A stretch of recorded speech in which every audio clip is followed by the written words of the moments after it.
Hola, soc Anna de les lectures en veu alta. Aquest any, malauradament, no us podem acompanyar, però no per això volíem deixar d'estar aquí presents amb vosaltres, aquí el Ricard Fortuny. Us enviem, per tant, una abraçada de part de totes les voluntàries i tots els voluntaris, una abraçada ben forta i ben càlida i desitjant que tot això s'acabi ben aviat. Us llegiré un poema de Josep Maria de Sagarra que es diu Sant Jordi Gloriós, que jo crec que aquí hi ha qui se'l sap de memòria i tot. Us el llegeixo.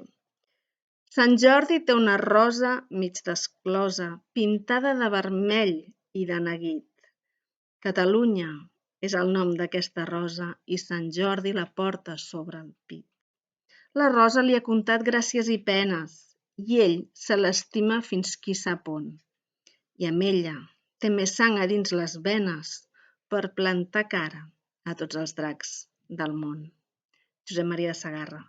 Nosaltres, la nostra manera de plantar cara a aquest virus d'aquest any és a través de la poesia, de l'alegria i de pensar que tot això s'acabarà molt aviat. Us enviem una abraçada immensa i un petó.